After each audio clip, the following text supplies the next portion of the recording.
Welcome back to the 21st episode of Flippin' Friday, and hopefully you didn't miss the 20th episode because this is almost like a continuation. In the last episode, we built an all-white gaming PC for $500, and today we're building a mostly white and a little bit of black gaming PC, but this time for $400. So we're a bit more limited on the parts selection, but it's gonna be another good one.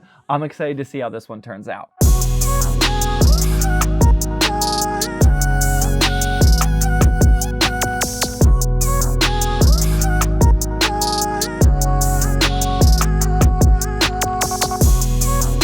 Before we start building, I want to highlight the performance parts for today. And first up, we have the CPU, and this is none other than the Ryzen 5 2600. I've used this so many times already. You guys already know the whole story on the 2600, but I paid $70 used on Mercari specifically for this one. For the motherboard, we have a used Amazon warehouse ASRock B450 Steel Legend. Paid $73 for it. Honestly, I'm not too proud of the price of both the CPU and the motherboard, but we'll talk about that in just a minute. And then for the RAM, for the first time ever, we're using some Timetech Pinnacle conduit. This is a white kit, 2x8 gigabytes clocked at 3600 megahertz. Paid $57 for this brand new on Amazon. And then finally for our graphics card, this is the MSI RX 574 gigabyte, which I recently featured in our top budget GPUs under $100. Paid $80 used for this on Mercari. Those are the performance parts. Now we can start building.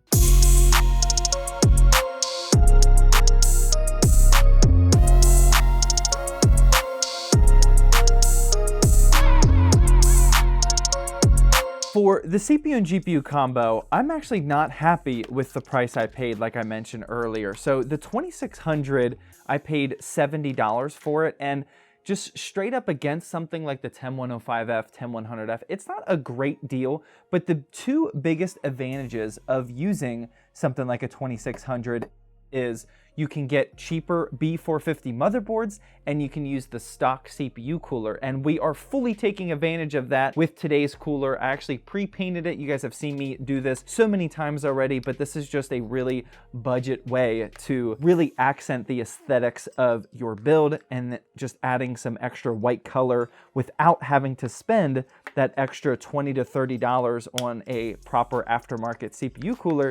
This is just the way to do it. That advantage we're taking advantage of.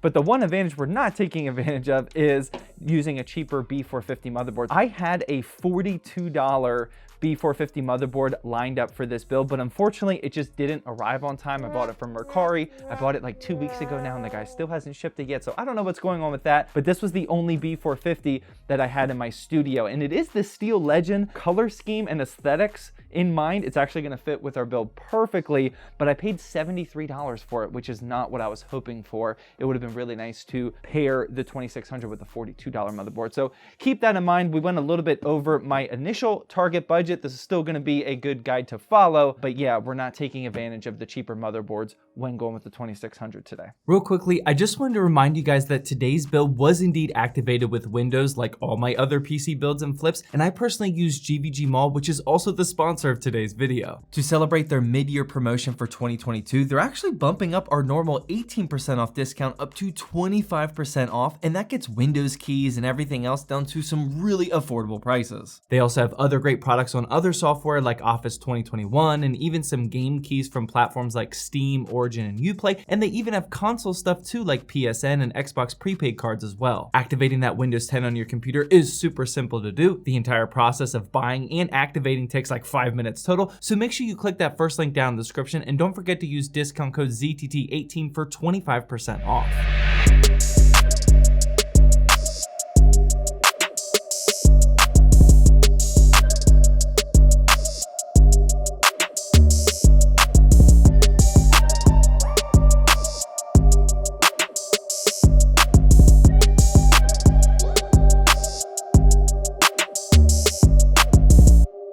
And then for a RAM kit, this is the Timetech Pinnacle conduit. This is a 2x8 gigabyte kit clocked at 3600 megahertz, and I've literally never seen this on Amazon before, but it looks like it's gonna be a pretty aesthetic kit. This is what, if I can get it out of the package, maybe, oh my God.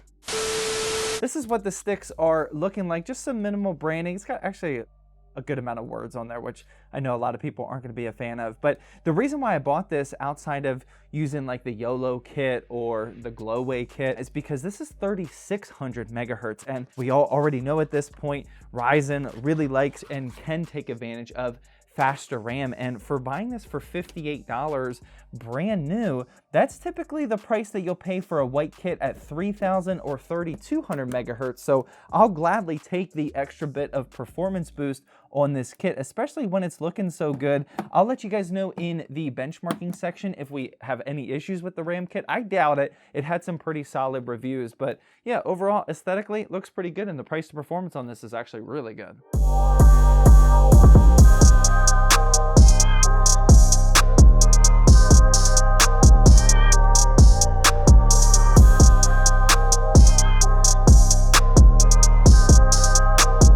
For this power supply, you may have already noticed, but this is the Be Quiet Pure Power 11, and this is not what you'll typically see in a super budget $400 gaming PC. And the reason why I'm able to squeeze this in here is this is a tier B, pretty expensive unit usually, but I actually found this on Jawa for $35 used. So Jawa continues to be one of the best resources for finding used hardware like this. Yeah, it's a little bit overkill for a build like this. You certainly could go with some of our more common power supplies for budget gaming PCs, like the Asus TUF 550, that's usually around $42, $43. Even something like an EVGA 450, 550 BR and EVGA B stock, somewhere around there would have been okay. But since we got this good of a deal on the Pure Power 11, might as well throw it in here. And this power supply is just another great example of why I keep talking about Jawa and how there's some really good deals over there. And if you don't already know, Jawa is my favorite marketplace for buying used parts, as there's a ton of PC flippers over there selling their components just like this one. And if you're looking for a completed system, there's also a lot of completed builds over there as well. I actually write the Zach's Friday Features segment where I talk about my favorite pre-built that somebody posted every single week. And if you're looking for a trusted recommendation for your next completed gaming PC build, I would definitely head on over to Jawa, and that link is down in the description.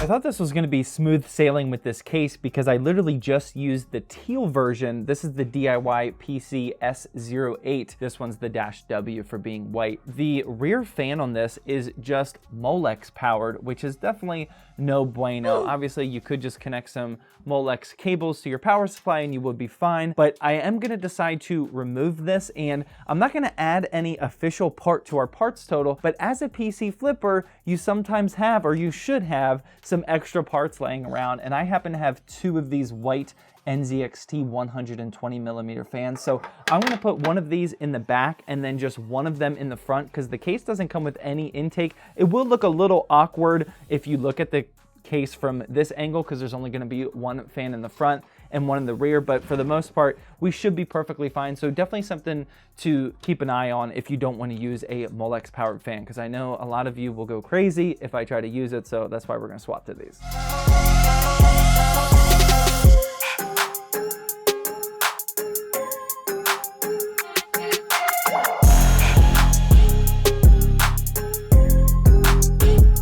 One little quick tip that I always forget to mention, and honestly I always forget to execute on myself, is the brackets inside your case. If you're using a budget case that has these breakaway brackets, I would recommend lining up the motherboard and figuring out which ones you have to remove, and doing that before you install the motherboard. So if you look down here, whenever you can see that you're breaking these away, you have to like flip them back and forth, and what can happen sometimes is you could do some damage to your motherboard if it has like a chiplet here or whatever this thing is here, or sometimes capacitors. You could actually do some damage flipping that back and forth. So quick little tip for you, it's really hard to remember to do that before the motherboard goes in, but if you can remember, I would highly recommend doing that.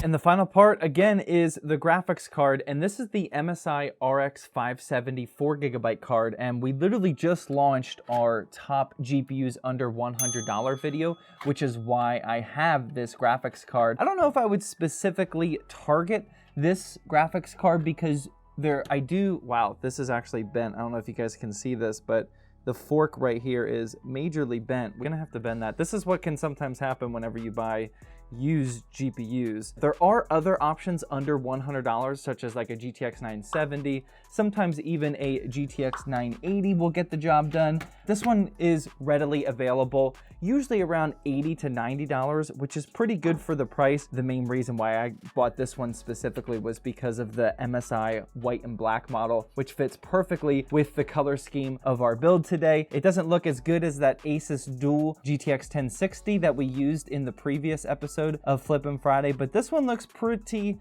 solid. Pretty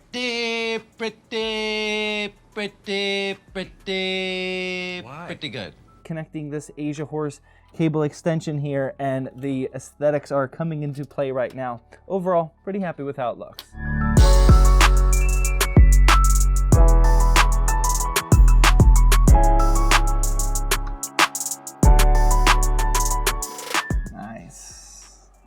Looks good to me. Here you have the full parts list, and as you can see, I paid around $400 for this entire thing, and there's certainly some room to profit on this one. Being able to market the term Ryzen 5 is always a huge bonus, but that RX 570 will certainly hold us back a little bit when selling, because even the casual audience knows at this point that it's a budget graphics card. If you are gonna follow this guide as a template, I would highly recommend posting your benchmarking scores in your sale posting. That way people can see that this combo can still crank out some good FPS numbers, and if you do, I bet you could probably still get around $550 for a system like this. And speaking of those benchmarks, here's what we got for this build specifically with the 2600 and the RX 570 combo. As you can see, these parts are certainly showing their age just a little bit, but you can still absolutely play games in 1080p, and it's pretty solid price to performance value for our price range. And as always, if you are interested in picking up one of my builds just like this one will be on sale for our website over on zaxtechdrift.com. This will be on the October 1st launch, and make sure you join us in the ZTT Discord server, that we get all the updates on that, and it's just a cool community to hang out with like-minded PC flippers. But yeah, hopefully you enjoyed this episode of Flippin' Friday. Make sure you click the card on the screen now to catch up on all the other episodes, and I'll see you guys in the next video.